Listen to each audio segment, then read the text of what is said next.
বর্তমানে নব্য ফেরাউন, নব্য নমরুদ, পৃথিবীর নতুন নতুন স্বৈরাচার যারা হবে, আল্লাহ তাদের ইন্তেকাম নেওয়ার জন্য আমার আল্লাহ যথেষ্ট, ঠিক না?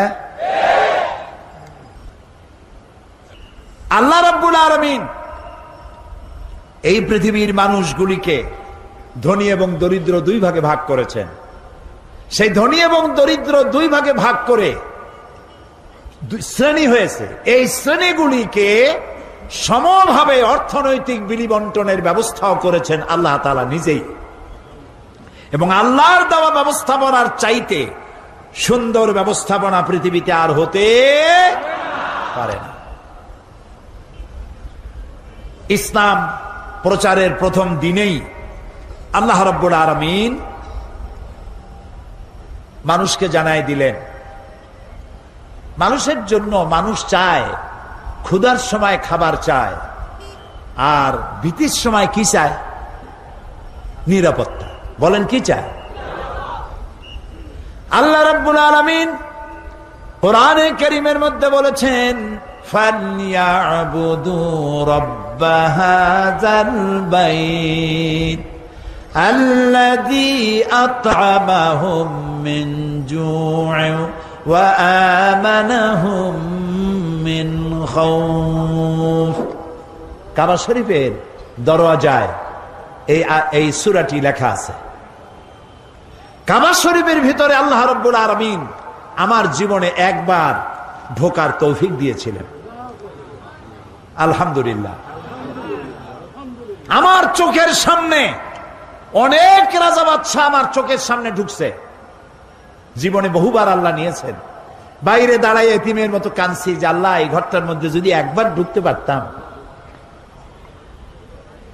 কুয়েত এবং ইরাকে যেবার যুদ্ধ বাঁধল, সেই যুদ্ধের মীমাংসা বৈঠক আহ্বান করলেন বাদশা ফাহাদ। তাতে পৃথিবী থেকে 400 মেহমানদেরকে দাওয়াত দিলেন মীমাংসা বৈঠকে। কেমনে কেমনে আমার মতো একটা ভাঙ্গা ছেড়া মানুষও দাওয়াত পাইল। আমি তখন যখন প্লেনে উঠেছি, তখন আমার মনের মধ্যে একটা চিন্তা হলো, সারা জীবন যে আশাটা করতেছিলাম, আল্লাহ যদি এইবার এটা পুরো করতেন। আমাদেরকে হোটেলে নিয়ে জায়গা দেওয়া হলো। এশার নামাজের পর একটা ব্রিফ কেস দিল সমস্ত মেহমানদেরকে। ব্রিফ কেসের ভিতরে কাবা শরীফের গেলাপ পাইলাম, আতর পাইলাম, জায়নামাজ পাইলাম, আর পেলাম অনুষ্ঠান সূচি। অনুষ্ঠান সূচিতে লেখা 3 দিনের সমাপনী দিবস, 3 দিন কনফারেন্সের শেষ দিন, ওটা বৃহস্পতিবার দিবাগত রাত। শুক্রবার সকাল 7:30টায় মেহমানদের জন্য কাবা শরীফের দরজা খুলে দেওয়া হবে। আমি তো পড়িয়া আমার চোখে তখন পানি এসে গেছে। বৃহস্পতিবার রাত্রে সকালের অপেক্ষার করি নেই, গোসল করে নতুন কাপড় চোপড় পরে সারা রাত তাওয়াফ করেছি, নামাজ পড়েছি, সকালের অপেক্ষা করেছি। ফজরের নামাজের পরই আর্মি এসে ঘিরে ফেলেছে কাবা শরীফ। যারা ভেতরে তাওয়াফ করতেছিল তারা বেরিয়ে গেল। মাতাফের কিছু জায়গা তারা আটকে ফেললো, বাইরের থেকে তাওয়াফ হবে। কাবা শরীফের পাশটা খালি। প্লেনে ওঠার মতো বিরাট সিঁড়ি এসে হাজির হয়ে গেল। আমি তো সারা রাত থেকে তৈরি, আমার চিন্তা আমি আগে উঠব, কিন্তু পারলাম না। তৎকালীন আজাদ কাশ্মীরের প্রেসিডেন্ট সর্দার আব্দুল কাইয়ুম উঠে পড়লেন আগে। 2 নম্বরে উঠলেন রাশিয়া এবং আফগানের যুদ্ধের নেতৃত্ব দিয়েছিলেন আব্দুর রব আস-সাইয়াফ আর-রাসূল। তিনি আফগান মুক্তিযুদ্ধের সর্বাধিনায়ক, তিনি উঠলেন। 3 নম্বরে আল্লাহ তার গোলামকে চান্স করে দিলেন। ভিতরে ঢুকে তখন তো আর কাবা একদিকে নাই, চারোদিকে কাবা। চারোদিকে দুরাগাত নামাজ পড়ে আল্লাহর ঘরের মাঝখানে সেজদায় পড়ে গেলাম। প্রায় আধা ঘন্টা জনমের মতো কাঁদলাম, যা মনে আসলো বলতে থাকলাম। হঠাৎ আমার মনে চিন্তা আসলো, আমি বুঝি অন্যান্য মেহমানদের উপরে জুলুম করতেছি, কারণ এই ঘরের মধ্যে 20-22 জনের বেশি লোক ধরে না। তা আমরা যত দেরি করব তাদের উঠতে তত দেরি হবে। তাড়াতাড়ি উঠলাম। আমি দাঁড়িয়ে দেখি আমার পাশে দাঁড়ানো রাজশাহী বিশ্ববিদ্যালয়ের প্রাক্তন ভাইস চ্যান্সেলর মরহুম ডক্টর M.A. বারী। বুড়া মানুষ, সাদা দাড়ি, চোখ দিয়া বদনার নালের মতো পানি পড়ছে, দাড়ি ভিজে ভিজে পড়ছে। আমাকে আঙ্গুল দিয়ে দেখালেন কাবার দরজার দিকে। আমার চোখ গিয়ে পড়লো কাবার দরজার উপরে, যেখানে উনি আঙ্গুল দিয়ে দেখালেন সেখানে লেখা আছে ওয়াকালা রাব্বুকুম উদউনি আস্তাজিব লাকুম। তোমার রব তোমাকে বলছে আমারে ডাকো, আমি ডাকের সাড়া দেব। আমি আবারও কানলাম, আল্লাহ আমার কাম আমি করছি, এবার জবাব দেওয়ার মালিক তো তুমি। আল্লাহুম্মা লা তারুদ্দানা খাইবিন। ওর নিচেই দেখি লেখা সূরা কুরাইশ, ফালিয়াবুদু, পুরা সূরা লেখা ফালিয়াবুদু রাব্ব হাযাল বাইত। আমার কাছে মনে হলো যেন আল্লাহ তাআলা কুরাইশদের হাত ধরে বলতেছেন, বেটারা ক্ষুধার সময় যদি খাবার চাও আর ভীতির সময় যদি নিরাপত্তা চাও, ফালিয়াবুদু রাব্ব হাযাল বাইত, এই ঘরের মালিকের ইবাদত কর। কোন ঘর? বাইতুল্লাহ। কি হবে? আল্লাযী আত'আমাহুম মিন জু'ইন ওয়া আমানাহুম মিন খাউফ। এই ঘরের মালিকের ইবাদত যদি করো তাহলে তিনি তোমার ক্ষুধার সময় খাবার দিবেন আর ভীতির সময় নিরাপত্তা দান করবেন। আল্লাহ রাব্বুল আলামিন কোরআনে কারীমের মধ্যে পরিষ্কার করে বলে দিয়েছেন মানুষের খাবারের কথা। এই পৃথিবী সৃষ্টি করে মানুষের সকলের খাবারের বন্দোবস্ত আল্লাহ করে দিয়েছেন। ইসলাম শুধু নামাজ রোজা হজ যাকাতের ধর্ম নয়। নামাজ রোজা হজ যাকাত তো বটেই, আপনাকে কাজ করতে বলা হয়েছে। প্রিয় ভাই সব, কিছু জিকির আজকার, টুপি, মেসওয়াক, দাড়ি, এগুলি শুধুমাত্র ইসলাম নয়। এগুলো ইসলাম, তবে শুধুমাত্র ইসলাম নয়। কথা কি বুঝে আসতেছে? ইসলাম বলছে তোমাকে কাজ করতে হবে। ফাইজা কুদিয়াতিস সালাত ফান্তাশিরু ফিল আরদ। যখন নামাজ পড়া হয়ে গেল আর বসে থেকো না, বেরিয়ে যাও। কে বলতেছেন? এ মাহফিলে যদি কোনো অফিসার থাকেন, অফিসারদেরকে বলবো বেলা 1টার সময় নামাজ পড়ার জন্য আপনি মসজিদে চলে যান, নামাজ পড়ুন, ফরজ আর সুন্নত।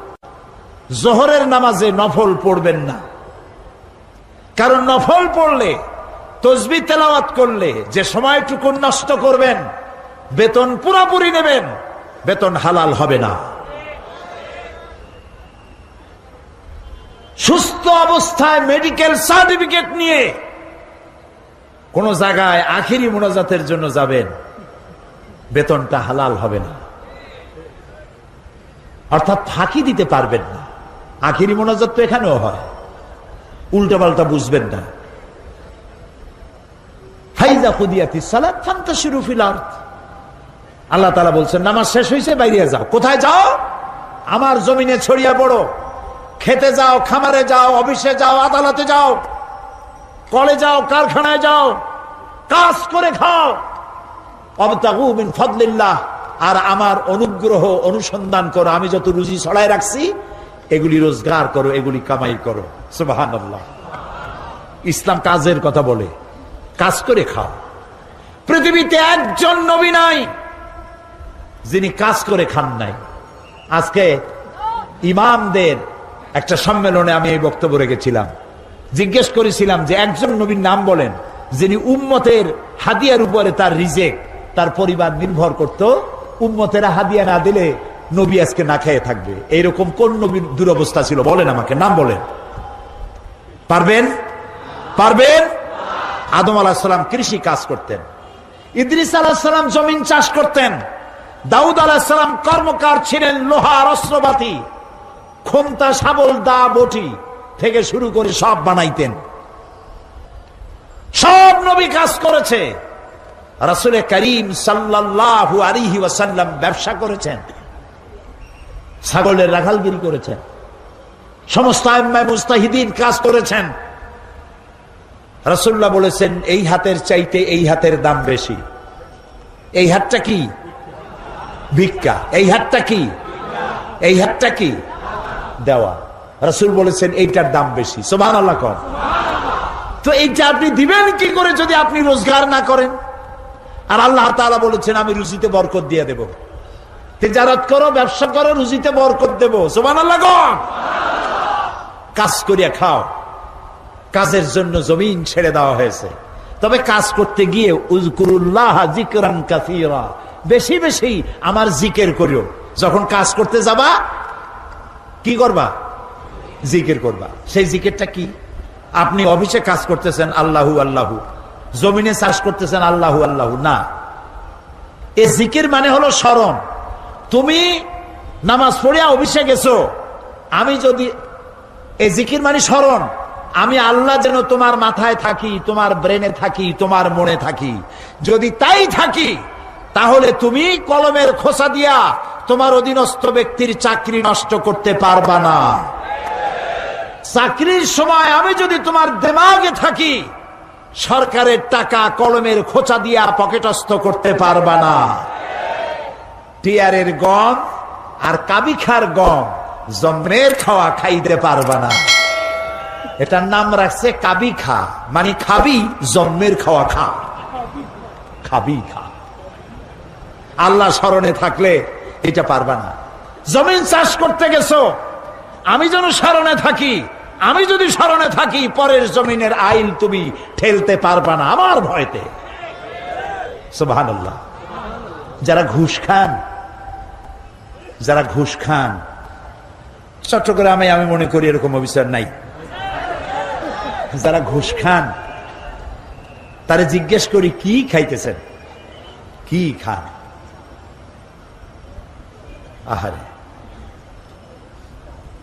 মানুষের পিঠের উপরে পিস্তল ঠেকাইয়া তার কাছ থেকে টাকা আদায় করার নাম যদি সন্ত্রাসী তৎপরতা হয়, তাহলে অফিসিয়াল ফাইল আটকাইয়া মানুষের কাছ থেকে ঘুষ আদায় করা এর থেকে মারাত্মক সন্ত্রাসী তৎপরতা। অশিক্ষিত নিরক্ষর ভিক্ষুক প্রতিবন্ধী যদি মানুষের কাছ থেকে হাত পেতে খয়রাত নেয়, এটার নাম যদি ভিক্ষা হয়, তাহলে শিক্ষিত মানুষ সরকারের চেয়ারে বসে আনডিউ ফেভার যদি আপনার মক্কেলের কাছ থেকে ঘুষের টাকা নেন, তাহলে মূর্খ, অন্ধ, কানা, পঙ্গু লোকের ভিক্ষার চাইতে এটি আরো মারাত্মক ভিক্ষা। শান্তি পাবেন না, শান্তি পাবেন না। বহু টাকা ঘুষ খাইছেন, ঘুম হবে না, ঘুম হবে না। মনের মধ্যে সব চিন্তা, হায় হায় কোন সর্বনাশ, কোন ফাঁক দিয়া বন্দুকের গুলি আইসে আমার বুকটারে জাজরা করে দেয়। হযরত ওমর রাদিয়াল্লাহু তাআলা আনহু, ইসলাম কারে কয় বাবা, ইসলাম কাকে বলে? রোমক সম্রাট তার গোয়েন্দা বিভাগের লোক পাঠায় দিয়েছে, দেখো তো যেভাবে ইসলাম এক একটা দেশ দখল করতেছে, তার আদর্শ দিয়ে না জানি রোমও কবে চলে যায়। আমিরুল মুমিনিন কেমন, সিংহাসন কেমন, দেখে আসো। রোমের বাদশা, রোমের গোয়েন্দা বিভাগ আসলো, মদিনায় ঢুকে সাহাবীদের জিজ্ঞেস করছেন, আইনা মালিকুকুম, তোমাদের বাদশা কই? তারা বললো যে আমাদের জন্য কোনো বাদশা হয় না, বাল্লানা আমির, আমাদের জন্য একজন আমির হয়। আচ্ছা হলো আমির, সেই আমির কই? কয় যে কোথায় তা জানি না, তবে শুনেছি ওনার উট হারায় গেছে, উট তালাশ করতে গেছে। আশ্চর্য কথা, আমিরুল মুমিনিন অর্ধেকটা পৃথিবীর প্রেসিডেন্ট, উট হারায় গেছে, তালাশ করতে গেছে নিজে। কোন দিকে গেছে? কয় শুনছি এই দিকে গেছে। গোয়েন্দা বিভাগের প্রধান সেই দিকে গেল, যাইয়া দেখতে পেল সাথে একটা লোক গেছিল, যাই দেখে একটা উট গাছে বাঁধা, আর গাছের তলে একটা লম্বা মানুষ শোয়া। যখন শুইছিল তখন হয়তো গাছের ছায়াটা ছিল, বেলা গড়ে গেছে, গাছের ছায়া সরে গেছে, রোদের মধ্যে হাত মাথার তলে দিয়া শোয়া, উট বান্ধা, আর কপালের ঘামে মাথার নিচের বালি ভেজা। সাহাবী বললেন, এই হচ্ছে আমাদের আমিরুল মুমিনিন ওমর ইবনুল খাত্তাব রাদিয়াল্লাহু তাআলা। রোমের গোয়েন্দা বিভাগের প্রধান স্বগতোক্তি মুখ থেকে বেরিয়ে গেল, ওমর, আমার দেশের প্রেসিডেন্ট রাতের বেলায় দুর্গে ঘুমায়, চতুর্দিকে দুর্ধর্ষ সেনাবাহিনীরা বন্দুক উঁচু করে পাহারা দেয় সারা রাত, তারপরেও আমার বাদশার ঘুম হয় না। কোন ফাঁক দিয়া গুলি এসে পৈতৃক সম্পত্তি জীবন পাখি উড়ে যায়, আর তুমি কোনো পাহারাদার নাই, কোনো লোক নাই, জন নাই, এই নির্জন মরুভূমিতে একা একা শুয়ে আছো। নিশ্চয়ই তুমি তোমার জনগণের হক আদায় করেছো, তাই তোমার পাহারাদারের দরকার নাই। যিনি তোমারে বানাইছে সেই আল্লাহই তোমার পাহারাদার। এর নাম ইসলাম। শুধু নামাজ রোজা হজ যাকাতের নাম ইসলাম নয়, এর নাম ইসলাম। রুজি রোজগার করার জন্য সমস্ত নবীরা কাজ করেছেন, সাহাবায়ে কেরাম কাজ করেছেন, ক্ষুধায় কষ্ট করেছেন, ক্ষুধার যন্ত্রণায় ছটফট করেছেন সাহাবায়ে কেরাম। নবী করিম সাল্লাল্লাহু আলাইহি ওয়াসাল্লাম দুয়ারে দুয়ারে খাবার পৌঁছাইছেন, নিজে কষ্ট করেছেন। প্রিয় ভাই সব, হযরত ওমর রাদিয়াল্লাহু তাআলা আনহু মসজিদ নববীর ভিতরে বসে দেখলেন জোহরের সময় কয়েকটা লোক বসা, আসরেও তারা, মাগরিবেও তারা, এশায়ও তারা, পরের দিন ফজরেও তারা। জিজ্ঞেস করলেন, এই বেটারা তোমরা কারা? প্রত্যেক নামাজে এক জায়গায় দেখি। বলল যে আমরা আল্লাহর ইবাদত করি, জিকির আজকার করি। তো তোমরা খাও কি? কয় যে আল্লাহ ভরসা করে আছি, আমাদের এই জায়গায় জিকির আজকার করতে দেখিয়া এলাকার লোকেরা রান দিয়ে আমাদেরকে খাওয়ায়। কয় তাহলে তো তোমরা আল্লাহরে ভরসা করো না, তোমরা তো মানুষের উপর ভরসা করে আছো। শোনো, আগামীকাল এটা তো ফজর গেল, আজকের জোহরের নামাজের পর যদি এই জায়গায় তোমাদেরকে বসা দেখি, ব্যাট মেরে মসজিদ থেকে বের করে দেব। এটা ইসলাম নয় যে তুমি কাজ করবে না, বসে বসে খাবে, এর নাম ইসলাম নয়। তুমি নিজে কাজ করবে, নিজের জন্য, অন্যের জন্য কাজ করো, এটি হলো ইসলামের নির্দেশ। সুতরাং ইসলাম নামাজ রোজা হজ যাকাত নিয়েই শুধু আসে নাই, এসেছে মানবতার কল্যাণের জন্য, মানবতার মুক্তির জন্য। সুবহানাল্লাহি ওয়া বিহামদিহি, সুবহানাল্লাহি ওয়া বিহামদিহি। আল্লাহ তাআলা রাসূল বলেছেন তিনটা কাম করো। কয়টা কাম? তিনটা কাম করো। আফশুস সালাম ওয়া আতইমুত তুআম ওয়া সাল্লু ওয়ান নাসু নিয়াম তাদখুলুল জান্নাতা বিসসালাম। সুবহানাল্লাহ। আফশুস সালাম, সালামের প্রচলন করো, খালি সালাম দাও। কালকে বলছিলাম না, মনে আছে? এই যে দেখা হইলো আসসালামু আলাইকুম, রাস্তায় দেখা হবে আসসালামু আলাইকুম। হযরতে আব্দুল্লাহ বিন ওমর রাদিয়াল্লাহু তাআলা আনহুমা গণ বাজারে যাইতেন। একজন সাহাবী তারে জিজ্ঞেস করেন, আচ্ছা আপনি কি রাসূলের ওই হাদিস শোনেন নাই? বলে কোন হাদিস? যে রাসূলুল্লাহ বলেছেন সব থেকে উৎকৃষ্ট জায়গা কোনটা? বলেন। নিকৃষ্ট জায়গা বাজার। এই হাদিস জানেন না? বলে হ্যাঁ জানি। তো বারবার বাজারে আসেন কেন? আমি গণ বাজারে আসি, ওই হাদিস আমি জানি, কিন্তু আমি আসি অন্য কারণে। এইখানে বেশি মানুষের সাথে দেখা হয় আর গণ সালাম দেই, আমার সওয়াব হয় বেশি। আহারে মুসলমান, একজন আর একজনের সাথে দেখা হবে আসসালামু আলাইকুম ওয়া রাহমাতুল্লাহ, বিনা পয়সায় দোয়া। আর একজন কবি ওয়ালাইকুম আসসালাম ওয়া রাহমাতুল্লাহি ওয়া বারাকাতুহু ওয়া মাগফিরাতুহু ওয়া রিদওয়ানুহু ওয়া জান্নাতুহু। সুবহানাল্লাহ। যত বেশি শব্দ প্রয়োগ করবেন ততই 10 করে নেকি হইতে থাকবে। এরপরে হাত মিলাবেন। অনেকে হাত খালি ছোঁয় আঙ্গুলের মাথা, কেউ ইটুক দেয়, কেউ সবটা দেয়, কেউ সবটা দিয়ে ধরিয়া এরকম ঝাঁকায়। ওর চিন্তা যত ছাকি তত নেকি। এটা একটা বাজে কথা। প্রিয় ভাই সব, রাসূলুল্লাহ বলছেন সালাম দাও, বেশি করে সালাম দাও। ওয়া আতইমুত তুআম, আর মানুষকে খাইতে দাও। জাহান্নামে যারা যাবে কারণ হবে দুইটা, অনেক কারণের মতো কারণ হবে কয়টা? দুইটা। ইয়াতাসাআলুনা আনিল মুজরিমিন মা সালাকাকুম ফি সাকার। ক্বালু লাম নাকু মিনাল মুসাল্লিন ওয়া লাম নাকু নুতঈমুল মিসকিন। জাহান্নামীদেরকে প্রশ্ন করা হবে, জাহান্নামে আসছে কেন?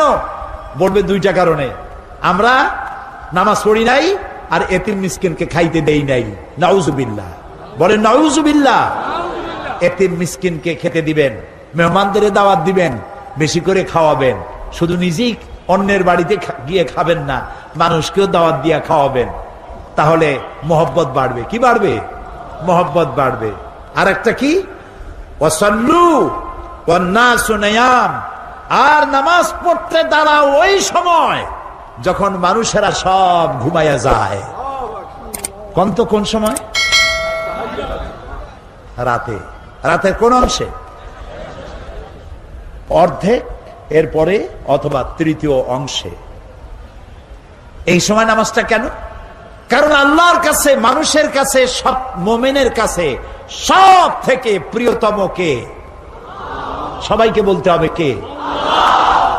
সুতরাং মানুষ যখন প্রেম করে, ভালোবাসা করার জন্য নোটিশ দেয় না, বিজ্ঞাপন ছাপায় না, রেডিও টেলিভিশনে বিজ্ঞাপন দেয় না, প্রেম করে কিভাবে? গোপনে। গোপনে প্রেম করার জন্য আল্লাহর সাথে দিনের কোলাহল আল্লাহ বন্ধ করে দেন।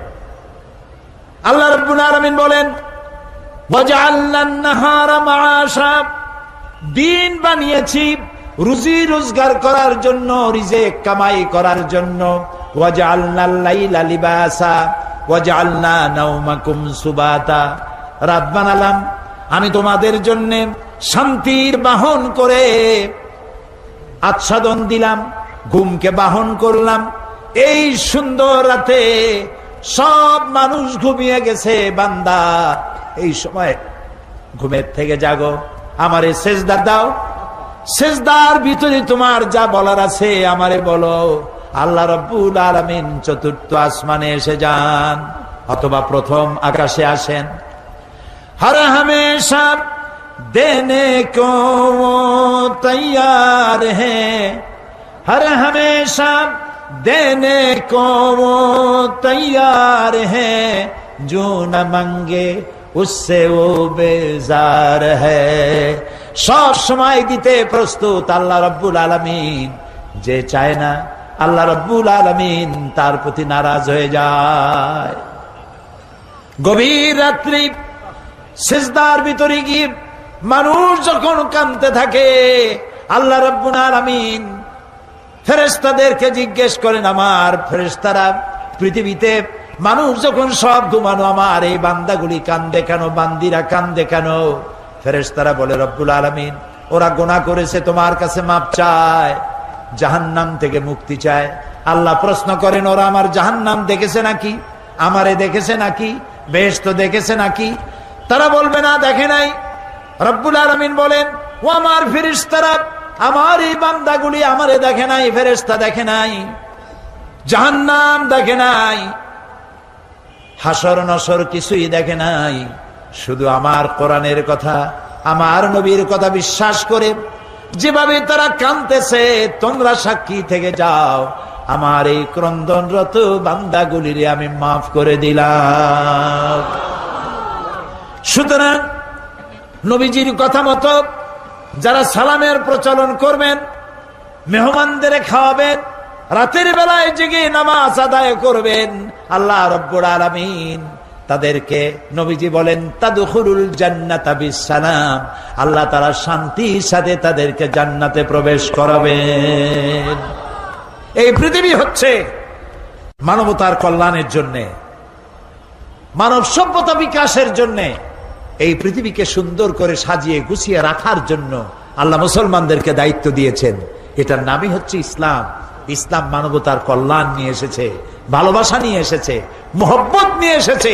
ক্ষমতায় যাইয়া মন্ত্রী হবেন, এমপি হবেন, খাওয়ার চোটে এক একজনের পেট 3টা তরমুজের সাইজ হয়ে যাবে, এই জন্য ক্ষমতায় যাওয়া নয়।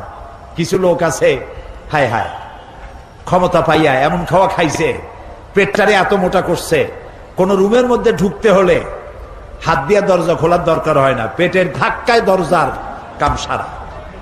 আছে না এমন? আছে। হযরত ওমর রাদিয়াল্লাহু তাআলা আনহু রাসূলের শিক্ষায় শিক্ষিত, কোরআনের শিক্ষায় শিক্ষিত আমিরুল মুমিনিন, রাতের বেলায় ঘুরছেন, প্রজা পুঞ্জরা খাইয়ে আছে না না খেয়ে আছে, ইসলাম কারে কয়। তিনি দেখতে পেলেন একটা বাড়ির ভিতরে একটা পুরুষ বারবার ঢোকে আর বের হয়, ঢোকে আর বের হয়। গভীর রাত, গিয়ে প্রশ্ন করলেন, এই মিয়া, তুমি এই বাড়ির মধ্যে বারবার ঢোকে আর বাইর হও কেন? তুমি কেডা? কয় যে পথিক, আমি তো এই বাড়ির মালিক। তাই বারবার ভেতরে ঢোকার বাইর হও কেন?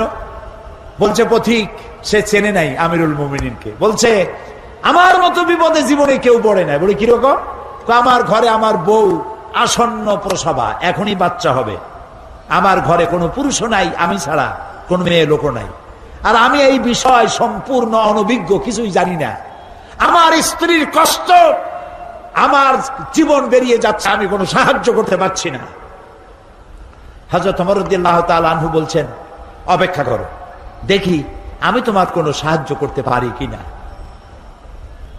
গোটা পৃথিবীর অর্ধেকটা পৃথিবীর প্রেসিডেন্ট, খলিফাতুল মুসলিমিন, আমিরুল মুমিনিন দৌড় দিলেন। কিছুক্ষণ পরে একটি মেয়ে লোক নিয়ে আসলেন, বাড়িওয়ালাকে বললেন এখানে দাঁড়াও। মেয়ে লোকটিকে ভিতরে ঢুকাই দিলেন। কিছুক্ষণ পরে সেই মেয়ে লোক এসে আমিরুল মুমিনিনকে ডেকে বললেন, আমিরুল মুমিনিন, এই বাড়ির মালিককে বলেন আল্লাহ তাকে একটি পুত্র সন্তান দান করেছেন, পুত্রটিও সুস্থ, তার মাও সুস্থ। বাড়িওয়ালা তো আমিরুল মুমিনিন নাম শুনিয়া পায়ের তলা থেকে মাটি গজে গেছে। হযরত ওমর আমার জন্য কষ্ট করছে, দৌড়াইছে, কি আশ্চর্য, আমার তো বেয়াদবি হয়ে গেছে। তিনি করজোড়ে ক্ষমা চাইলেন, আমিরুল মুমিনিন, আল্লাহর রাস্তায় আমারে মাফ করে দেন, আপনি আমারে কষ্ট দিছি, আমি আপনাকে কষ্ট দিয়েছি, আমাকে ক্ষমা করুন।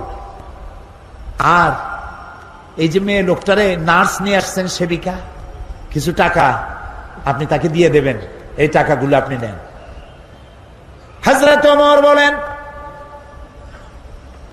ও আল্লাহর বান্দা, আমার কাছে ক্ষমা চাইও না, আমার কাছে ক্ষমা চাওয়া উল্টা হবে, কারণ তুমি আমার এলাকার ভিতরে বসবাস করো, তোমার এই কষ্টের কথা তুমি জানাবার আগে আমি নিজেই জেনে যে খেদমত দিতে পারি নাই, এজন্য কিয়ামতের দিন ওমরকে আল্লাহর দরবারে তুমি আসামি বানাইও না। আর যে মেয়ে লোকটিকে টাকা দিতে চাও, ওই মেয়ে লোকটি কোনো পেশাদার নার্স নয়, সেবিকা নয়। যেই মেয়ে লোকটি দিয়ে আমি তোমার স্ত্রীর খেদমত করালাম, ওই মেয়ে লোকটি আমার স্ত্রী। সুবহানাল্লাহ। এর নাম ইসলাম, এর নাম ইসলাম।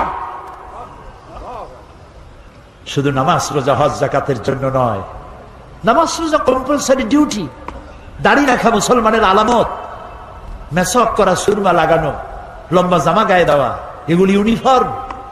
কিন্তু মূল স্পিরিট, আসল জিনিসটা হারায় ফেলেছি, খোলস হারায় ফেলেছি, মূল জিনিস হারাইয়া খোলস ধরে আছি। হ্যাঁ, পাগড়ি আমার দরকার, এটা আমার শেয়ার, আমার পাগড়ি প্রয়োজন, আমার টুপি প্রয়োজন, আমার দাড়ি প্রয়োজন, আমার লম্বা জামা প্রয়োজন, আমার তসবি প্রয়োজন, কিন্তু সব থেকে বড় প্রয়োজন ছিল মানব প্রেম।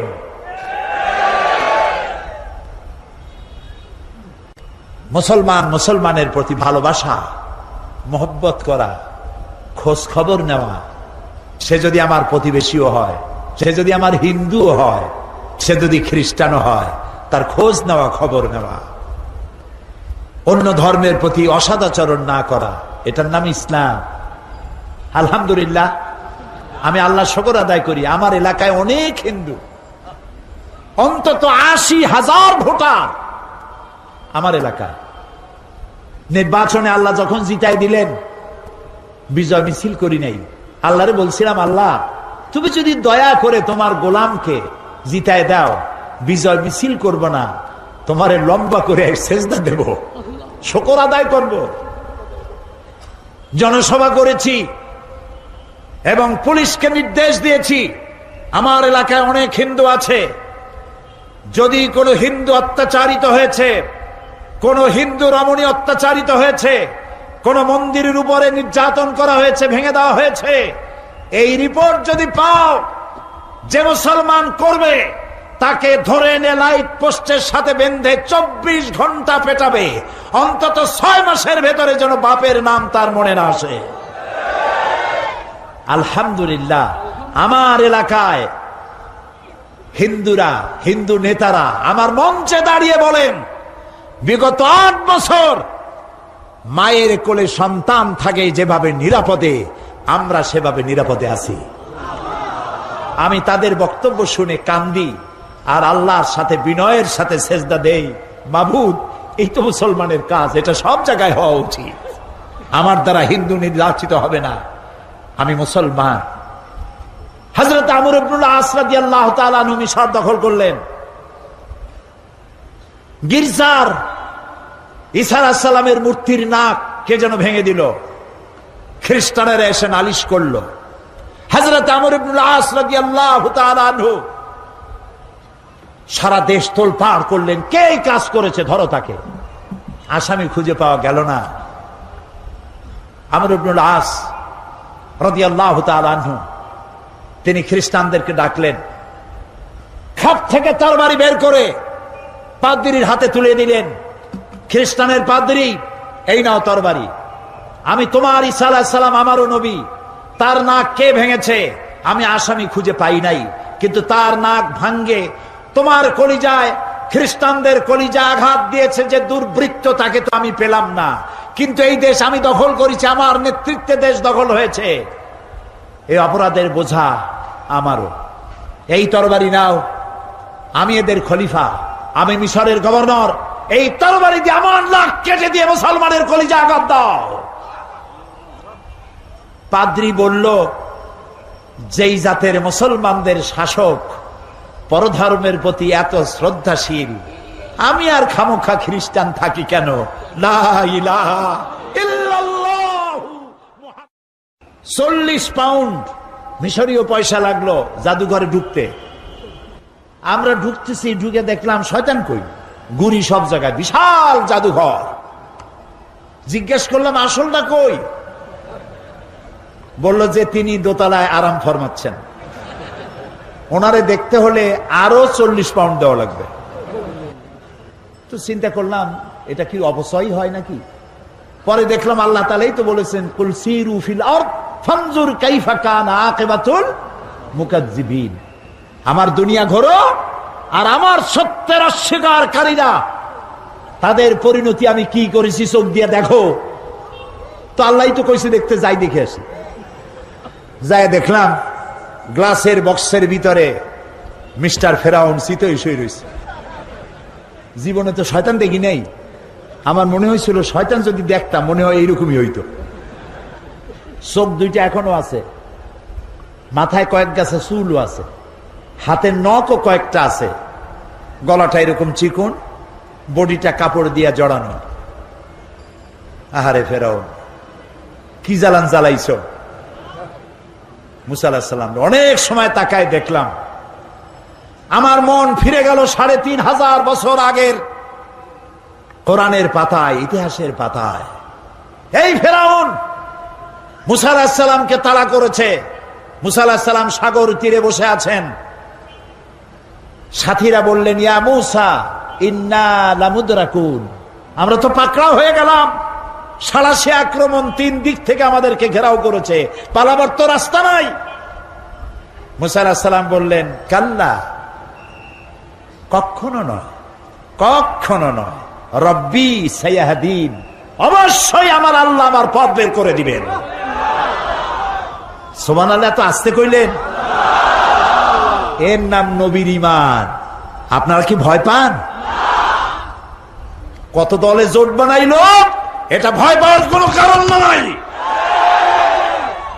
মুসলমানদের জন্য আল্লাহ তাআলা যথেষ্ট। আলাইসাল্লাহু বিকাফিন আবদা, আল্লাহ তাআলা বলছেন আমি আমার বান্দার জন্য যথেষ্ট নই? আরে বেটারা কও, অবশ্যই যথেষ্ট। আবার জোরে বলো। মুসা আলাইহিস সালাম বললেন, ভয় পাইও না, আমি যার গোলামি করি তিনি আমারে পথ করে দেবেন। মুসা আলাইহিস সালাম লক্ষ্য করলেন হঠাৎ করে সামনের দিকে দরিয়া ফাঁক হয়ে গেছে, পানি প্রাচীর হয়ে গেছে, মাঝখান দিয়ে রাস্তা তৈরি হয়ে গেছে সাগরের মধ্য দিয়া। মুসা আলাইহিস সালাম তার দলবল নিয়ে রওনা করলেন। মাঝখানে এসেছেন ফেরাউন তার দলবল নিয়ে। দরিয়ার পাশে এসে দেখে মাশাআল্লাহ, এ তো গ্র্যান্ড ট্রাঙ্ক রোড। ও মনে করছে ওর বাজানের তৈরি করে রাস্তা। দলবল নিয়ে ঢুকলো। ও যখন মাঝখানে, আল্লাহ মুসা আলাইহিস সালাম উঠাই দিয়েছেন ওপার, ঠিক জায়গা মতো গেছে। ইন্না বাতশা রাব্বিকা লাশাদীদ, এবার পাকড়াও এসে গেছে। আল্লাহ তাআলা বললেন পানি বন্ধ কর, রাস্তা বন্ধ কর। আল্লাহর কি এত কথা বলার দরকার আছে? না। কি বলছিল? কোন দুইটা অক্ষরের মালিক, কাফ আর নুন। কুন দেন আন দেয়ার হয়ে যায়, ফায়াকুন। ইনফিনিট পাওয়ার, সীমাহীন শক্তির মালিক, যা খুশি তাই করেন। আল্লাহর কসম, দুনিয়ার মুসলমানেরা যদি আল্লাহকে এই পাওয়ার হিসাবে বিশ্বাস করে, পৃথিবীর কোন শক্তি মুসলমানদেরকে প্রধানত করতে পারবে না।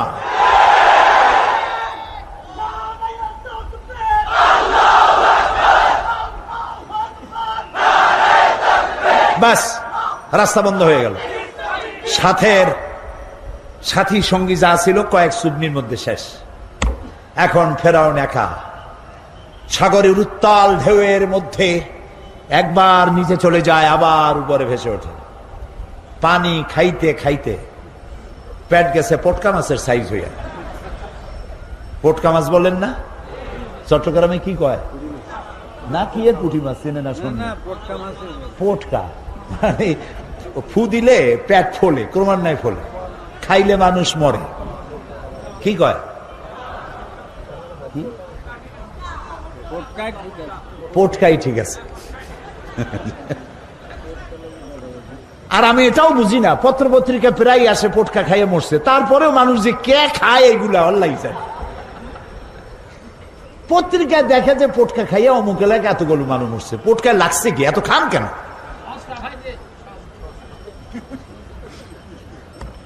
সস্তা পাইলেই খাইতে হবে। আচ্ছা, যাই হোক, ফেরাউন দেখলো আর তো উপায় নাই। ফেরাউন বলছে আমানতু আন্নাহু লা ইলাহা ইল্লাল্লাযী আমানাত বিহি বানু ইসরাঈল। ও আল্লাহ, আমি ঈমান আনলাম ওই ইলাহের উপরে যার উপরে ঈমান এনেছে বনি ইসরাঈলেরা। আল্লাহরে বুঝাইতেছে যে তুমি যদি না বোঝো তাহলে তুমি এভাবে বোঝো যে বনি ইসরাঈলেরা যে আল্লাহর উপর ঈমান আনছে, আমি কিন্তু সেই আল্লাহর উপর ঈমান আনছি। ও আনা মিনাল মুসলিমিন, আর আমি তো মুসলমান। আল্লাহ, এরপরেও তুমি আমার সুবাও কে? আল্লাহ তাআলা বলছেন আল আন, এখন ওয়াকাদ আসাইতা ক্বাবলু ওয়া কুনতা মিনাল মুফসিদিন। দেখেন আল্লাহ তাআলার বাচন ভঙ্গি কি সুন্দর। ফেরাউন বলতেছে আনা মিনাল মুসলিমিন, আমি হলাম মুসলমানদের একজন। আল্লাহ কয় ওয়া কুনতা মিনাল মুফসিদিন, তুই তো সন্ত্রাসী। কি এর মুসলমান? তুই তো সন্ত্রাসী। সারাটা জীবন আমার নবীকে জ্বালাইছো, আমার গোলামদেরকে জ্বালাইছো। বেটা, তোরে আজ আমি ছাড়বো না, তোরে মারবো, তুই মরবি, তবে তোর শরীরটা বাঁচাবো। আলিয়াউমা নুনাজ্জিকা বিবাদানিক, আমি তোর শরীরটারে বাঁচায় দেব। পানিতে নষ্ট হবে না, জলচর প্রাণীরা খাবে না, মাটিতে নষ্ট হবে না, পোকা মাকড়ে খাবে না। আমি তোরে শুটকি বানাইয়া রাখবো কিয়ামত পর্যন্ত, যাতে পৃথিবীর সব স্বৈরাচারেরা তোরে দেখে যেন শিক্ষা নিতে পারে। ওই আল্লাহ আছে না নাই? আরো জোরে বলো, সেই আল্লাহই আছে।